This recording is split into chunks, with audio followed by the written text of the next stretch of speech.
নমস্কাৰ বন্ধুসকল অসম পুলিচৰ পৰা বহু কেইটা পোষ্টৰ বাবে এডভাৰটাইজমেন্ট যোৱাকালি ইতিমধ্যে মুকলি কৰিছে আৰু ইয়াতে প্ৰথমত যিকেইটা পোষ্ট আছে recruitment for the post of the সাফাই কৰ্মচাৰী in Assam police Assam commando battalion fire and emergency service and DGCDN CHSG so এইবিলাকত কি পোষ্ট আছে চাও হওক যে কোনটোৰ পৰা কিমান পোষ্ট আছে যদি আপোনালোকে চাই ইয়াতে 96 পোষ্ট মুকলি কৰিছে য'ত মেলৰ বাবে আছে 86টা ফিমেলৰ বাবে আছে 10টা এটো সাফাই কৰ্মচাৰী হয় অসম পুলিচৰ আৰু তিনটা পোষ্ট আছে যেটো মেল এপ্লিকেন্টস কৰিব পাৰিব অনলি আৰু একেটা সাফাই কৰ্মচাৰী হয় কমাণ্ডোৰ বাবে আৰু যিকেটা আছে পাঁচটা পোষ্ট আছে মেলৰ বাবে তিনিটা আৰু ফিমেলৰ বাবে দুটা সাফাই কৰ্মচাৰী in fire and emergency services next যেটো আছে আঠটা পোষ্ট আছে মেলৰ বাবে 6টা আৰু ইয়াতে দুটা ফিমেলৰ বাবে এটো সাফাই কৰ্মচাৰী হয় DGCDN CHSG ৰ বাবে ইয়াতে স্যালাৰিটো 12000 পৰা 52000 হয় আৰু গ্ৰেড পে 3900 আৰু ইয়াৰ অনলাইন এপ্লাই টু 16 ডিসেম্বৰৰ পৰা আৰম্ভ হ'ব আৰু 16 জানুৱাৰী লাষ্ট ডেট ৰখা হৈছে এতিয়ালৈকে অনলাইন এপ্লাই টু ষ্টাৰ্ট হোৱা নাই আৰু ইয়াতে আপোনালোকে চাব পাৰে এলিজিবিলিটি ক্ৰাইটেৰিয়াৰ ক্ষেত্ৰত বয়সৰ সময়সীমাটো 18 পৰা 40 বছৰ বিচৰা হৈছে SC ST হলে 5 বছৰ ৰিলেক্সেশন লাভ কৰিব OBC MOBC হলে 3 বছৰ ৰিলেক্সেশন লাভ কৰিব তাৰ পিছত কৈছে যে এডুকেশনাল কোৱালিফিকেশনৰ ক্ষেত্ৰত ইয়াতে কৈছে minimum class 6 pass minimum qualification তো ইয়াতে হায়াৰ সেকেন্ডাৰী নাইবা যেটো 12 পাস হ'ব লাগিব অৰ্থাৎ হায়াৰ সেকেন্ডাৰীতকে বেছি কোৱালিফিকেশন হলে ইয়াতে এপ্লাই কৰিব নোৱাৰিব লগতে ইয়াতে আধাৰ সাৰ্টিফিকেট যেটো কৈছে ট্ৰেইনিং সাৰ্টিফিকেট ইয়াতে সেক্টৰ স্কিল কাউন্সিল ইয়াৰ পৰা ইস্যু হলে 5 মাৰ্কস পাব ইয়াতে আৰু লগতে মিনিমাম 1 ইয়াৰৰ ওয়াৰ্ক এক্সপেৰিয়েন্স থাকিলে যদি সাৰ্টিফিকেট থাকে ধৰক NGO হওক মিউনিসিপালিটি বোৰ্ড হওক বা গভৰ্ণমেন্টৰ যিকোনো ডিপাৰ্টমেন্টৰ ইয়াতেও 5 মাৰ্কস টু পাব ফিজিক্যাল স্ট্যান্ডাৰ্ড টেষ্ট ইয়াতে OBC MOBC SC হলে 160 সেন্টিমিটাৰ হ'ব লাগিব ফিমেল হলে 150 সেন্টিমিটাৰ আৰু লগতে STP আৰু STH যদি হয় তেনেহলে মেলৰ বাবে 158 ফিমেল হলে 147.5 সেন্টিমিটাৰ ইয়াৰ পিছত ইয়াতে আৰু পোষ্ট মুকলি কৰিছে ড্ৰাইভাৰ কনষ্টেবলৰ বাবে তাৰপিছত constable dispatch rider constable messenger আছে কনষ্টেবল হ্যান্ডিম্যান ইন APRO লগতে driver and driver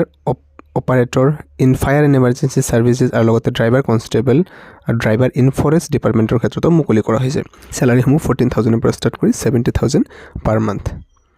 grade pay থাকিব ইয়াতে যেটো driver constable in Assam police grade pay 5600 থাকিব আৰু যেটো আছে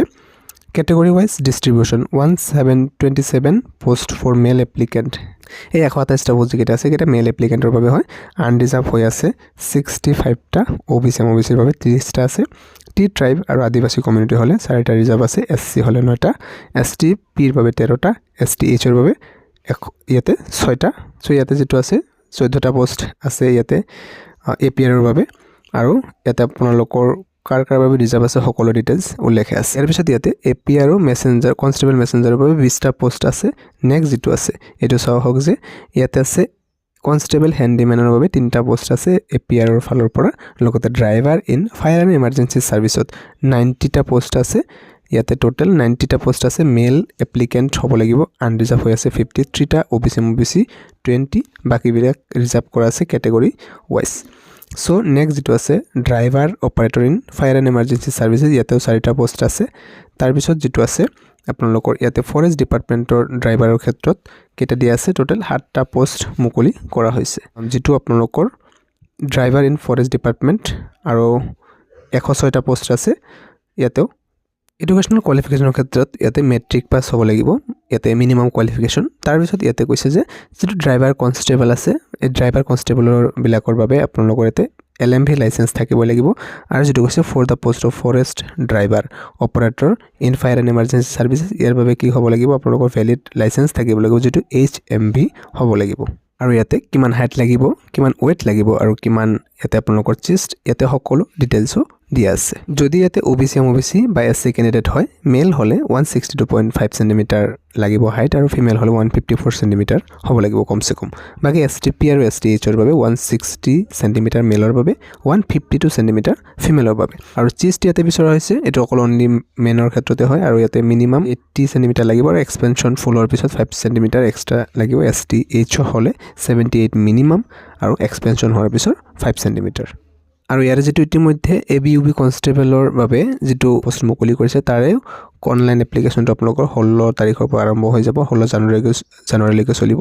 গতিকে ইয়াতে আপোনালোকে এপ্লাই কৰিব পাৰিব 16 তাৰিখৰ পৰা ভিডিওটি মানে আছে নিশ্চয় লাইক এটা কৰি ৰাখিব থ্যাংক ইউ